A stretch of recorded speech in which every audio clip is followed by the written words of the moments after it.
Hi, and welcome back to Focal Point AFR Talk. Brian Fisher is my name. The program is Focal Point. The network is AFR Talk, the American Family Radio Talk Network.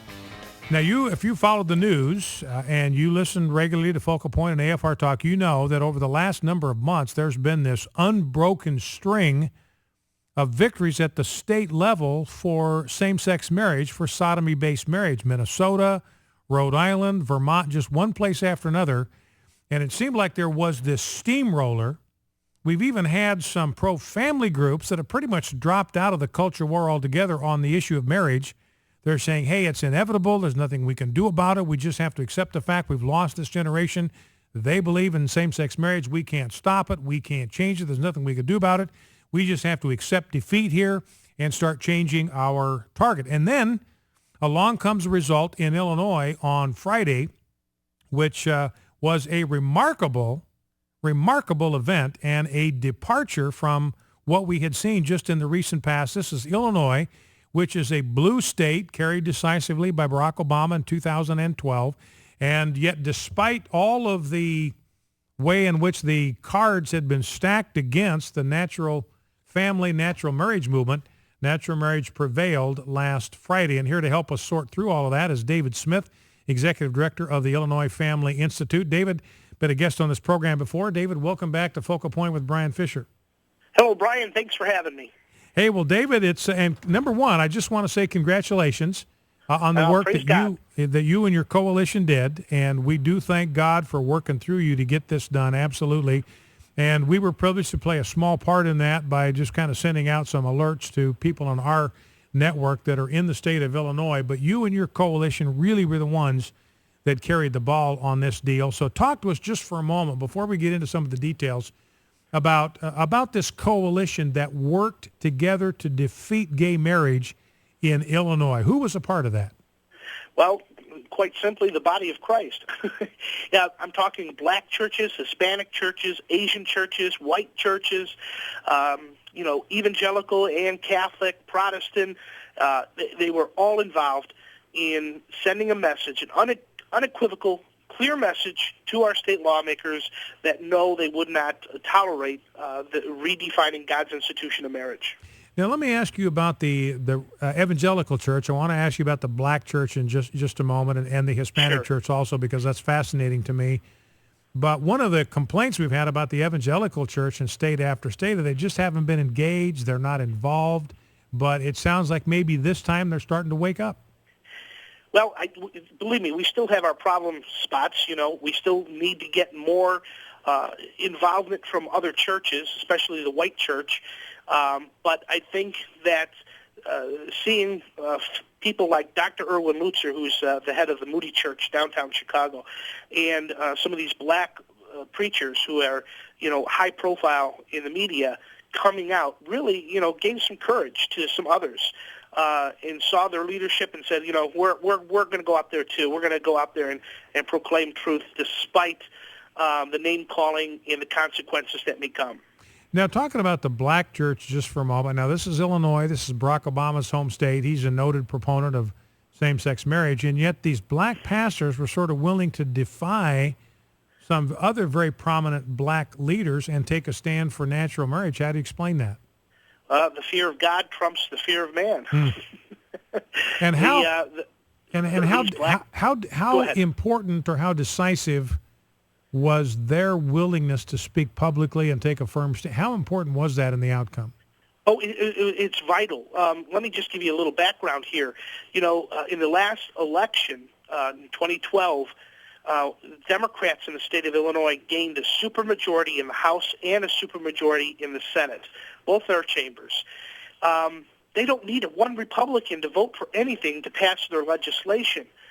And back on February 14th, and of course it was designed that way, Valentine's Day, they passed gay marriage through our state Senate. But when it got to the Illinois House, it hit a roadblock.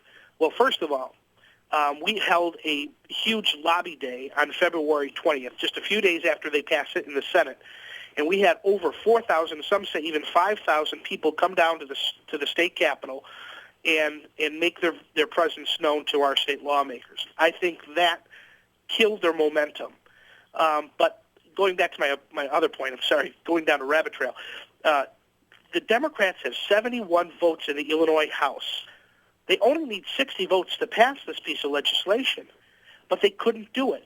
And that's largely because we have 20 members of the Black Caucus. All of them are Democrats. But because the church has spoken up, because preachers are taking a stand saying, look, if you vote for this, you'll never be invited back to our church, you'll never have an opportunity to speak from our pulpits, and we're going to find someone to run against you. It split the Black Caucus, Brian. It split. I mean, the Black Caucus, the majority of them now are either on the fence or going to vote no to same-sex marriage. Wow, that's kind of an amazing thing. And, you know, we saw that dynamic in California, not quite as maybe visible, but we know from exit polling that was done in 2008 that blacks there in California voted overwhelmingly for Barack Obama, probably by the same margins that were true around the country, probably over 90%. That's and right. yet at the very same time, they went to the polls, same day, same ballot, and 70% of them pulled the lever for natural marriage for Proposition 8. That's right. So that's just kind of an interesting dynamic in the black community that that race hasn't trumped, or how do I want to put it, values have still trumped race in the black church. That's right. Absolutely. Well, and you were also up against a pretty significant funding disadvantage. Oh, my goodness. What I was told in Springfield the last few days, in a few weeks going into the end of session, was that the homosexual lobby had up to 40 or 42 paid lobbyists working this thing, trying to push it over the top. And they were not successful. Everything they did fell short. And again, it really is a miracle that this happened. God's hand was very evident, but of course, like you said, He used us to do the work in the field, and then He produced the fruit.